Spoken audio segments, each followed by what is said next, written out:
Atualmente, a essência da cidade e do espaço público nele inserido vem se modificando gradativamente. Espaços confinados, murados e desconexos estão cada vez mais comuns e comportam-se como verdadeiras ilhas urbanas. Pensando na gravidade deste tema e o quão atual e importante ele é, nós visamos abordar os tópicos que envolvem a interação da arquitetura com o meio urbano, bem como reconhecer a importância de refletir as seguintes questões: o que é uma boa arquitetura e o que a cidade espera dela? Como ela pode interagir com o meio urbano e fazer parte efetivamente da vida de todos os cidadãos? Para responder a essas perguntas e realizar uma análise completa, selecionamos algumas referências notáveis, todas localizadas na cidade de São Paulo. Cada projeto escolhido para análise é considerado uma boa arquitetura na nossa opinião, por se tratarem de projetos que, de alguma maneira, representam a importância do interesse coletivo para com a cidade, bem como da importância da convivência social e do ambiente público em questão e das relações urbanas que estes lugares possuem. É importante ressaltar que alguns desses estudos de caso foram descartados, devido a outras questões envolvidas que serão explicadas posteriormente.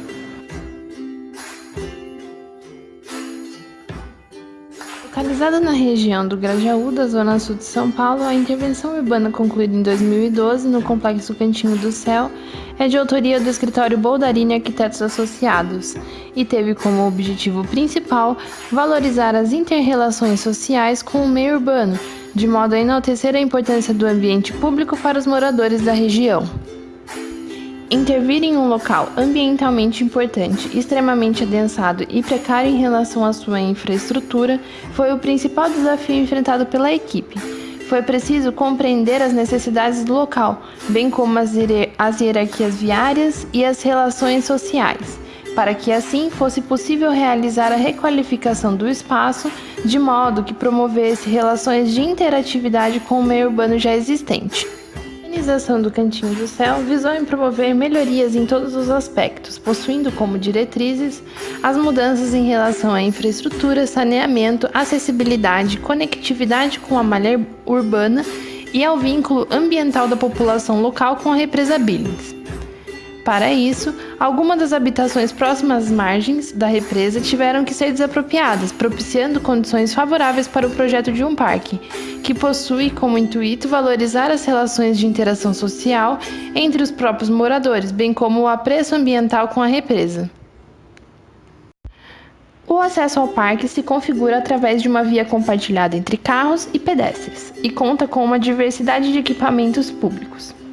Pistas de skate, caminhada, quadra, playgrounds e decks são alguns dos elementos que constituem o lazer deste local, promovendo uma pluralidade cultural e abrangendo um público com uma faixa etária mesclada. Além disso, outros programas acontecem eventualmente no espaço, como o cinema ao ar livre.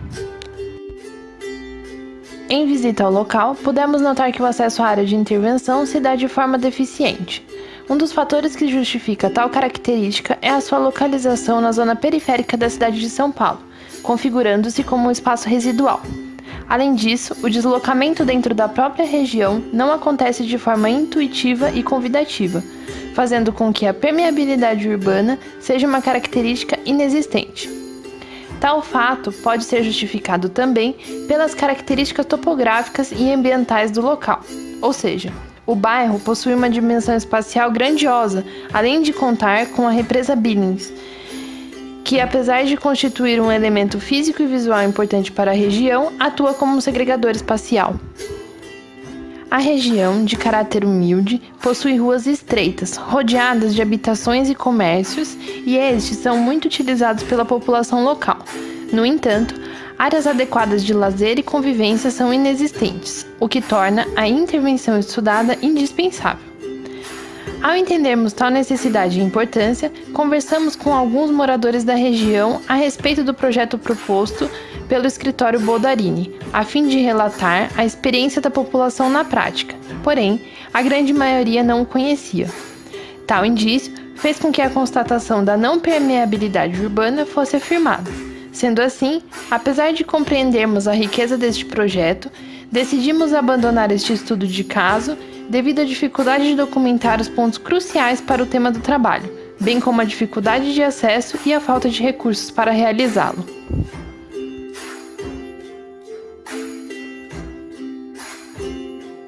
Localizada na região de Pinheiros, a Praça Vitor Civita é projeto de autoria do escritório Levinsky Arquitetos e traz como proposta, por intermédio de entidades públicas e privadas, a recuperação de uma área contaminada, o antigo incinerador da cidade.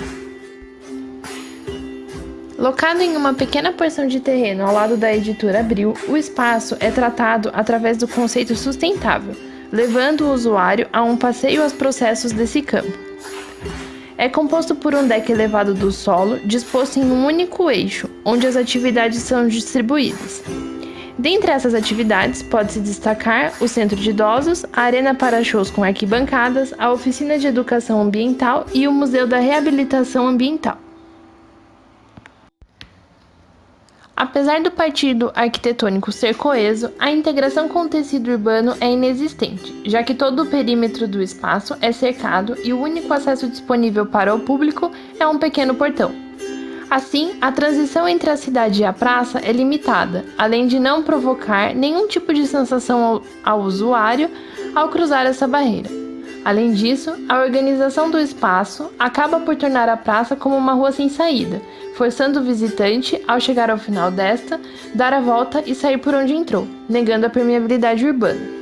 Por fim, a característica residual do espaço, apesar da intervenção, ainda se faz presente, já que a praça, sem nenhum patrocínio ou evento específico, não produz nenhum tipo de movimento, tornando-se mais uma área hostil e deslocada do cotidiano da grande cidade.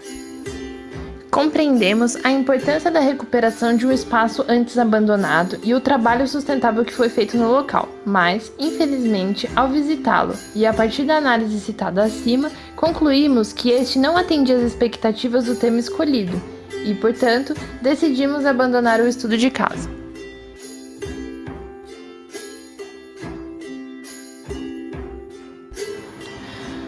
O Centro Cultural São Paulo está localizado na cidade de São Paulo, no bairro da Liberdade. Está margeado pela Rua do Paraíso, pelo Viaduto Beneficência Portuguesa, pela Avenida 23 de Maio e pela Rua Vergueiro, sendo a última a principal forma de acesso ao local. Inicialmente, este local configurava-se como um vazio urbano decorrente das desapropriações ocasionadas pela construção do metrô. Após o terreno ser cedido pela Prefeitura de São Paulo na década de 70, vários planos urbanos para o local foram pautados. Porém, somente em 1976, após vencer uma concorrência aberta, o arquiteto Eurico Prado Lopes conseguiu dar início ao projeto de uma biblioteca que viria a ser construído 2 anos depois. Mesmo com o início das obras, houve por parte do então prefeito de São Paulo, Paulo Reinaldo de Barros, a reformulação do uso do edifício que ali seria construído, transformando-o em um centro cultural multidisciplinar em virtude da sua localização privilegiada. Desta forma, Eurico Prado Lopes deu continuidade ao novo projeto, juntamente com o também arquiteto Luiz Teles. O novo projeto contaria com espaços para cinema, teatro, recitais, concertos, ateliês e áreas de exposições de forma que o usuário pudesse ter total acesso a estes usos. Para que tal proposta fosse possível, a arquitetura do prédio fora pensada de maneira a privilegiar dimensões amplas e as múltiplas entradas e caminhos. Além disso, em sua concepção, o Centro Cultural tinha como intenção agregar a população heterogênea vinda de todos os lugares da cidade de São Paulo em um único local com os mais diversos gêneros culturais. Para tanto, atualmente, o Centro Cultural conta com a estação Vergueiro de metrô, que possibilita a integração direta da cidade com a área. Além disso, o local conta com uma série de entradas e saídas, de forma com que o espaço se torne uma continuidade do espaço da cidade. Tais características fazem com que o ingresso se dê de forma eficaz pelo pedestre, tornando um espaço permeável e com uma forte interação entre o meio urbano e os usos ali propostos. Estes usos se desenvolvem de forma dinâmica e livre, de maneira a oferecer ao usuário a possibilidade de experimentar e descobrir o ambiente por meio de diversos percursos.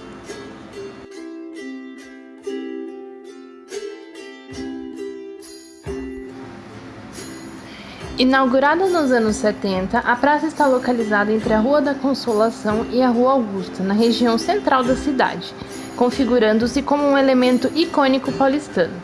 Inicialmente, a praça era conhecida como Praça do Café ou da Consolação, mudando sua nomenclatura somente em 1945 para a Praça Roosevelt, em homenagem ao presidente americano já falecido. Posteriormente, devido à degradação do local, um projeto de revitalização fora instaurado com o intuito de promover uma grande reforma. Novos equipamentos urbanos, como pista de skate, parquinho, vegetação e bancos para permanência, além de comércios e uma base da Polícia Militar e Civil foram implantados, de modo a consolidar uma nova essência para o local, além de fortalecer a segurança e promover um vínculo consolidado com o entorno. A praça possui uso em todos os horários do dia e uma vida noturna bem agitada, em virtude dos teatros e bares que encontram-se nos arredores. Graças à reforma, em conjunto com as novas relações urbanas estabelecidas com o entorno, fora possível abranger um público maior, incluindo as mais diversas faixas etárias. Jovens, adultos, crianças e idosos convivem no mesmo ambiente e fazem uso da praça para as mais diversas finalidades. Em visita ao local, pudemos perceber que a Praça Roosevelt representa mais que um equipamento urbano no centro da cidade. Ela tornou-se parte do cotidiano da população. No entorno, onde são estabelecidos os acessos, a integração entre os equipamentos culturais e gastronômicos com a praça é notável, de modo que as pessoas apropriam-se do espaço da maneira que lhes convém, seja para praticar esportes, como andar de skate ou patins, conversar sentadas nas escadarias da praça, caminhar, ler, entre outras atividades.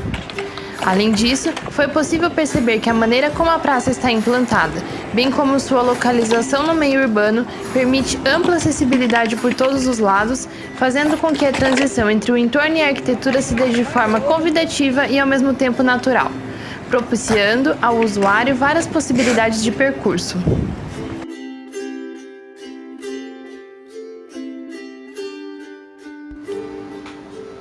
O Largo da Batata está localizado na região de Pinheiros, bairro mais antigo do município, que foi e ainda permanece palco de importantes e imponentes acontecimentos socioculturais na zona oeste da capital paulista.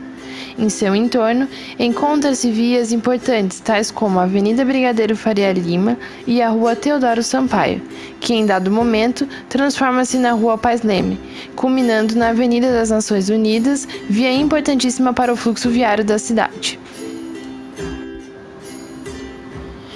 Desde os primórdios da história da região, o local que se tornaria o largo já demonstrava grande importância territorial, devido à sua proximidade com o rio Pinheiros e à presença de mata densa, aspectos dos quais justificaram a ocupação indígena. Neste mesmo local, posteriormente, fora construída a primeira fonte de travessia do rio, única passagem que ligava São Paulo ao sul do país, fator que contribuiu para o espaço de ter a característica de dualidade funcional, ou seja, tornar-se tanto de passagem como de permanência. A chegada do bonde até o largo, por volta de 1908, fortaleceu ainda mais esta característica, tornando possível a inauguração do Mercado Pinheiros e, posteriormente, da Cooperativa Agrícola de Cotia.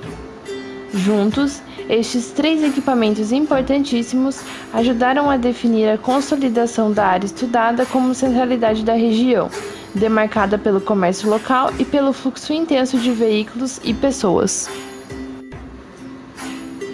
Posteriormente, com o avanço e o crescimento da cidade, o entorno da área tornou-se um local de confluência viária, principalmente pelo surgimento da atual Avenida Brigadeiro Faria Lima, que na época tinha como um de seus destinos Santo Amaro, um grande polo empregador. Essa confluência fora tão forte que, na década de 70, o largo fora utilizado como terminal rodoviário, perdurando este uso até o início dos anos 2000, quando surge o projeto que visava a reconversão urbana do Largo da Batata, desencadeando diversas transformações no espaço. O projeto está diretamente ligado com a Operação Consorciada Faria Lima, datado de 1990, que previa melhoramentos viários e de espaços públicos para a região estudada. Dentre essas melhorias, houve a transferência do terminal rodoviário, além da extensão da linha 4, amarela, promovendo a construção da estação Faria Lima e da revitalização do espaço do Largo a partir de um concurso do IAB. Atualmente, a Grande Esplanada continua com a característica de confluência, porém ainda mais intensa com a presença da estação de metrô, elevando o espaço para o âmbito metropolitano e possibilitando a permeabilidade com o tecido urbano. Estes instrumentos facilitam o acesso para o usuário, e somado com as infraestruturas locais como o Sesc Pinheiros, o Instituto Sumiotaki, a Matriz de Nossa Senhora Monte Serra e o Mercado Municipal de Pinheiros, garantem a dualidade funcional já citada anteriormente. Em visita ao local, podemos observar que as relações de uso e apropriação do espaço estão relacionadas principalmente às atividades que envolvem a interação social dos indivíduos que frequentam o largo. Disputas de dança, jogos entre crianças, práticas de esporte como skate e caminhada, exposições ao ar livre, dentre outros, são algumas das atividades praticadas no espaço. Assim como a Praça Roosevelt, o Largo da Batata conta com estabelecimentos comerciais e gastronômicos ao seu redor, e os indivíduos que o frequentam apropriam-se do espaço da maneira que lhes convém, respeitando contudo as limitações impostas pelo local, pois além de ser um espaço de convivência e permanência, o largo também é um local de passagem, característica estabelecida devido ao fato da estação de metrô Faria Lima estar estrategicamente implantada neste espaço, e pelo fato da região abrigar muitos escritórios e comércios na Avenida Brigadeiro Faria Lima, fazendo com que haja um fluxo intenso de pessoas durante a semana no local. Apesar da ocupação do largo diferenciar-se em alguns aspectos, se comparados durante a semana ou aos sábados e aos domingos, a consolidação do espaço público e sua importância para a cidade é notável.